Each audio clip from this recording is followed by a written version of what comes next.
നമ്മോടൊപ്പം Hibi Eden M P കൂടി ചേരുന്നുണ്ട്. ഹൈബീഡൻ, നമുക്കറിയാം സലീം കുമാർ എന്ന് പറയുന്നൊരു നടൻ നമ്മോട് വിട പറയുമ്പോൾ മലയാള സിനിമയ്ക്കും അതോടൊപ്പം തന്നെ മലയാളികൾക്കും തീരാ നഷ്ടമാവുകയാണ് ഇന്നീ ദിവസം. അല്ല, ശ്രീ സലീം കുമാറിനെ അദ്ദേഹത്തിന്റെ സിനിമയിലെ ഡയലോഗുകൾ ഓർക്കാത്ത ഒരു ദിവസം പോലും മലയാളികൾക്ക് ഉണ്ടാവില്ല എന്ന് കരുതുന്ന ഒരാളാണ് ഞാൻ.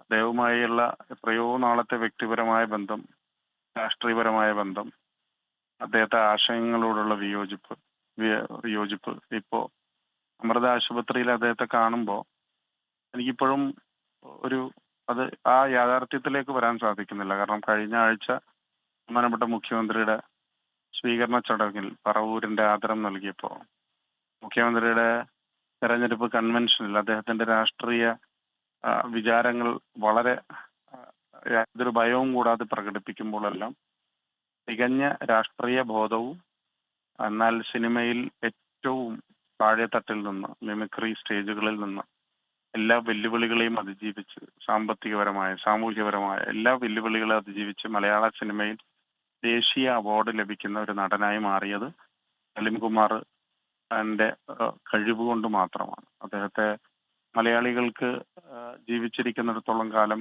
മറക്കാൻ സാധിക്കില്ല എന്നുള്ളതാണ് ഞാൻ വിശ്വസിക്കുന്നത്. ശ്രീ ഹൈബീഡൻ, ഇതിലിപ്പോൾ ഒരുപക്ഷെ കൊച്ചിയുടെ ഒരു സാംസ്കാരിക തലം നോക്കുകയാണെങ്കിൽ കഴിഞ്ഞ ഒരു 4 പതിറ്റാണ്ടായി ഈ മേഖലയിലൊക്കെ തന്നെ വളരെ സജീവമായി ഇടപെടുന്ന ഒരാൾ കൂടിയാണ്. നേരത്തെ താങ്കൾ പറഞ്ഞതുപോലെ കൃത്യമായ രാഷ്ട്രീയ നിലപാടുകൾ, അത് ഏത് വിഷയത്തിലാണെങ്കിലും അത് തുറന്നടിച്ച് പറയാൻ ഒരു മടിയും, അത് പൊതുവേദിയിലാണെങ്കിൽ പോലും തുറന്നടിച്ച് പറയാൻ ഒരു മടിയും കാണിക്കാത്ത ഒരാളായിരുന്നു സലീം കുമാർ. അതിപ്പോൾ നേരത്തെ ഈ മഹാരാജാസ് കോളേജിലൊക്കെ പഠിക്കുന്ന സമയത്ത് തുടങ്ങിയ മിമിക്രി കല, അത് പിന്നീട് സിനിമയിലേക്ക് വരുമ്പോഴൊക്കെ തന്നെ രണ്ട് രീതിയിലും ഒരു സാംസ്കാരിക മേഖലയിലും രാഷ്ട്രീയ മേഖലയിലൊക്കെ തന്നെ നിലപാടുകൾ കൃത്യമായി പറയാൻ മടിയില്ലാത്ത ഒരാളായിരുന്നു സലീം കുമാർ എന്നല്ലേ?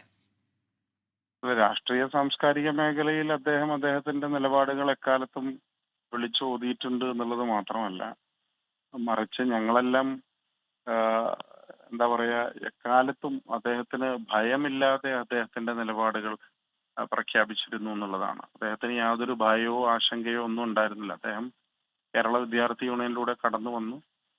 അദ്ദേഹം തെരഞ്ഞെടുപ്പുകളിൽ പ്രചരണത്തിന് വന്ന് അദ്ദേഹത്തിന്റെ നിലപാട് വളരെ ക്രിസ്റ്റൽ ക്ലിയർ ആയിട്ട് എക്കാലത്തും രേഖപ്പെടുത്തിയിട്ടുണ്ട്.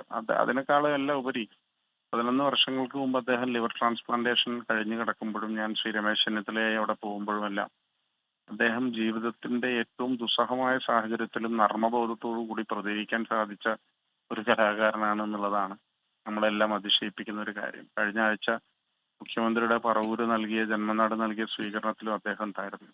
പക്ഷെ ഇന്ന് അദ്ദേഹം ഇല്ല എന്നുള്ളത് വളരെ ഒരു ഷോക്കിംഗ് ആയിട്ടുള്ള ഒരു കാര്യമാണ്. നന്ദി ശ്രീ ഹൈബീഡൻ എം പി ഈ ഘട്ടത്തിൽ പ്രതികരിച്ചതിന്.